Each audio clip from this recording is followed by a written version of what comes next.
Hola, gue mau bahas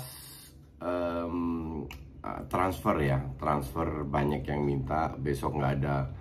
Hari ini maksud gue hari Rabu itu nggak ada match di hari Selasa, maka dari itu gue nggak bikin review. Jadi kebetulan ada peluang gue bikin transfer. Windows sudah dibuka, lumayan banyak yang dibahas. Ada beberapa yang menarik. Tapi sebelum kesana gue menjelaskan kalau siapa namanya Lukaku itu akhirnya minta maaf. Dia sudah bicara dengan Tuchel, yang gue juga baru tahu di DP bahwa interviewnya ini sudah 3 bulan yang lalu, bukan kemarin. Gue kira itu baru-baru aja. Ternyata udah 3 bulan yang lalu, dan sama Sky Italia itu baru disiarin ya kemarin pas kasus itu. Dan harusnya gue bilang kalau ini interview 3 bulan yang lalu, harusnya Tuchel nggak seperti itu ya. Dalam arti dia bisa menggunakan Lukaku kemarin pas seri. Seri lawan Liverpool. But anyway, Lukaku akhirnya minta maaf dan dia tampil lagi. Oke, kita masuk ke signing pertama di musim ini untuk Newcastle. Kalian tahu semua dapat duit dari negara Saudi, spendingnya luar biasa, dan mereka signing yang pertama itu mereka beli Kieran Trippier dengan value 12 juta pounds. 12 juta pounds sekitar berapa ya? Sekitar 14 juta euro kali ya. 14 juta euro ya, mungkin ya kurang lebih dari situ, sekitar itulah. Dan gue bilang Newcastle ini nggak cukup butuh Trippier. Gue bilang pembelian yang bagus untuk Trippier juga sering dicadangin di ATM. Jadi mending dia cabut kembali ke Inggris.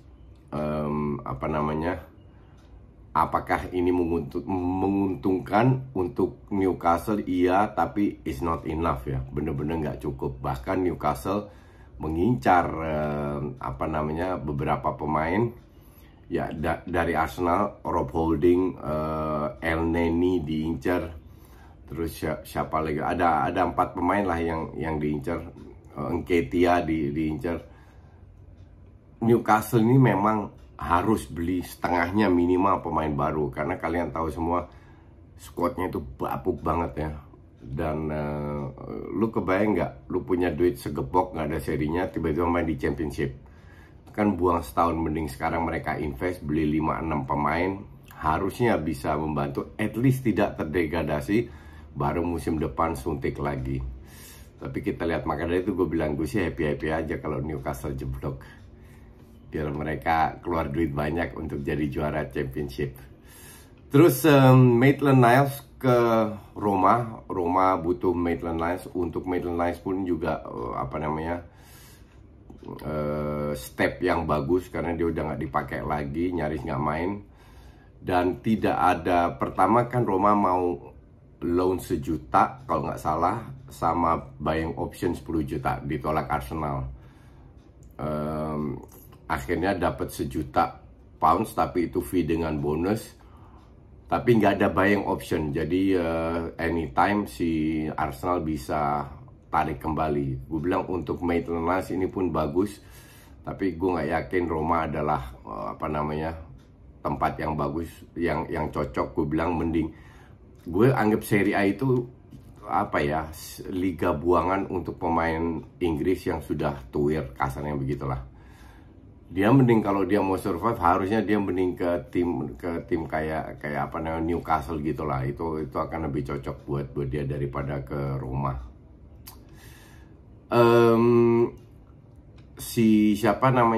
Kita ke Barca itu diprotes sama pelatih Valencia. Dibilang financial fair play ini mana? Mereka punya utang 300 juta, tapi mereka bisa beli Ferran Torres dan kemungkinan juga Morata dan yang lain-lain.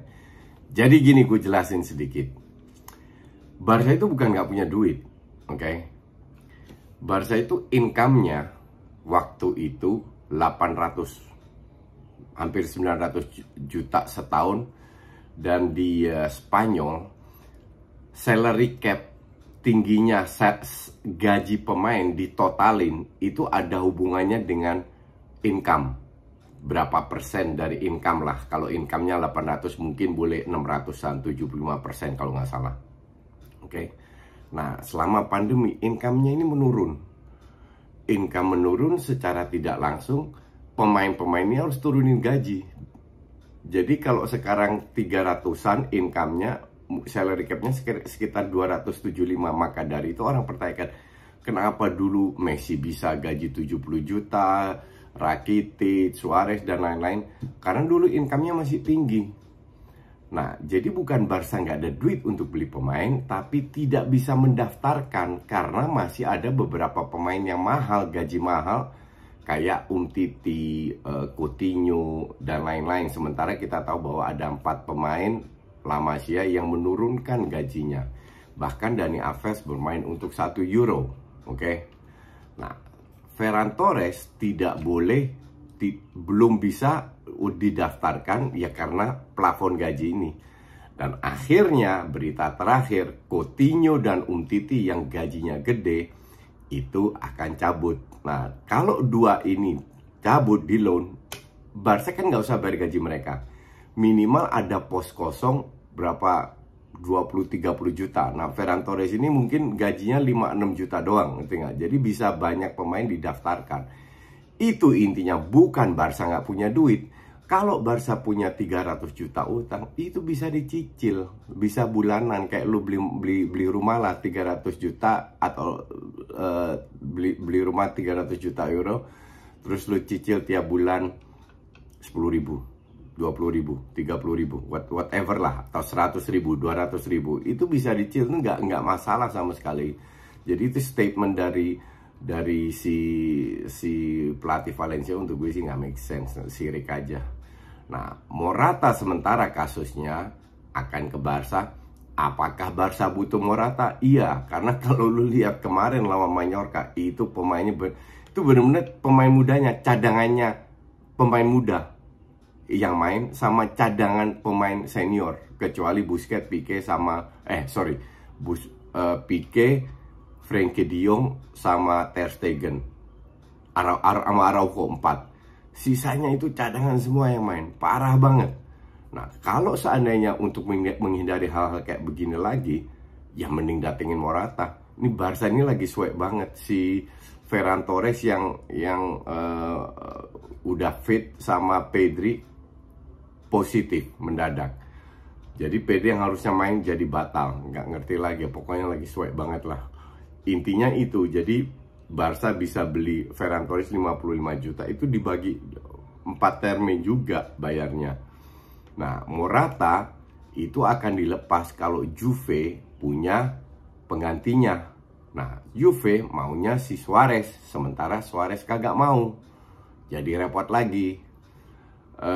Jadi untuk gue Morata, ya nggak tahu, semua bisa terjadi. Yang penting sekarang offload dulu, Neto, Coutinho, Umtiti keluar dulu, baru bisa loan atau beli. Maka dari itu gue bilang musim depan udah Juli Agustus udah lain cerita lagi. Kalau orang bilang Barca nggak punya duit beli Haaland, siapa bilang? Haaland itu kan nggak dibayar cash di depan. Bisa banget Haaland dibeli. Bahkan siapa namanya, Laporta mau meeting dengan Raiola. Di bawah itu ada Mazraoui, Haaland sama De Ligt. De Ligt kan De Ligt, si Mazraoui itu free transfer. Si Haaland sama De Ligt gue nggak tahu harganya berapa, let's say 80-100. Itu gue bilang masih dalam jangkauan Barca semua. Jadi kalian terutama fans Madrid kardus yang seneng banget bahwa Barca nggak bisa beli apa-apa, jangan itu dulu, jangan sedih. Nanti lihat Barca beli siapa lo. Oke, sementara yang lain, Tuan CB ke Roma, ke Napoli, karena Napoli kehilangan Koulibaly. Jadi Tuan CB di loan, kalau nggak salah ya di loan. Berapa 400-500 ya gue nggak tahu lah, no buying option, jadi cuma di loan karena untuk menggantikan si Koulibaly. Oke. Apalagi si Eriksen sudah bisa bermain, sudah fit, tinggal tunggu tunggu klub baru, tidak di Serie A, bahkan dia incer di Inggris. Ya kita nggak tahu apa yang terjadi, cuman intinya adalah Eriksen sudah bisa kembali lagi. Insigne dari Napoli ke Toronto, kontrak free agent musim depan 5,5 tahun kontrak. Gila, Insigne padahal masih bagus, 31 tahun. Kenapa dia ke Toronto? Untuk gue sih agak aneh, tapi mungkin murni karena duit, kita nggak tahu. Gabriel Barbosa, Gabigol, yang pernah gatot di Inter, diincar sama West Ham. Gue nggak tahu apakah sekarang lebih bagus atau enggak. Kita lihat aja lah. Kalau gue sih nggak begitu impress ya. Sevilla Fernando ini nggak penting. Rudiger masih belum memperpanjang kontrak. Ada kemungkinan dia ke Real Madrid, tapi Real Madrid kemungkinan besar menolak karena gajinya terlalu tinggi. Walaupun dia gratis, dia minta 11 juta euro per tahun. Jadi untuk defender kayaknya terlalu tinggi, belum signing fee dan lain-lain. Jadi gue nggak yakin dia akan ke ke Real Madrid, tapi kita lihat lagi. Sementara itu dulu.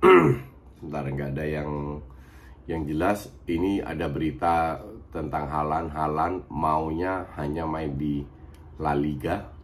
Jadi yang sekarang ngincer itu adalah Real Madrid dan Barcelona. Dan semua tahu bahwa kemungkinan besar Madrid dapat Mbappe. Kalau Mbappe masuk, Haaland nggak akan ke Madrid karena dia akan jadi nomor 2. Maka dari itu kemungkinan besar sekali kalau Haaland ke Barca.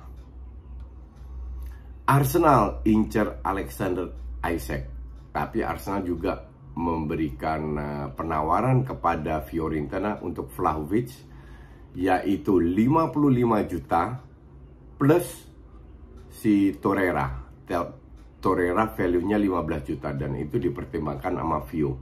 Jadi kalau jadi bisa banget Vlahovic di bulan Januari datang. Kalau dealnya Vlahovic batal, Alexander Isak, gue sih nggak, ini pemain memang masih muda, punya speed, punya skill, tapi dia bukan killer ya. Gue nggak yakin dia adalah mungkin versi mudanya dan versi lebih bagus dari Lacazette. Gue nggak yakin dia adalah pemain yang cocok di Arsenal, karena gue bilang Arsenal justru butuh killer, butuh real striker. Ya kita nggak tahu, kita lihat aja. Mungkin dia lebih berkembang dengan pemain muda semua, lebih bagus. We'll see. Sementara itu dulu, kita ketemu lagi besok. Thanks for watching.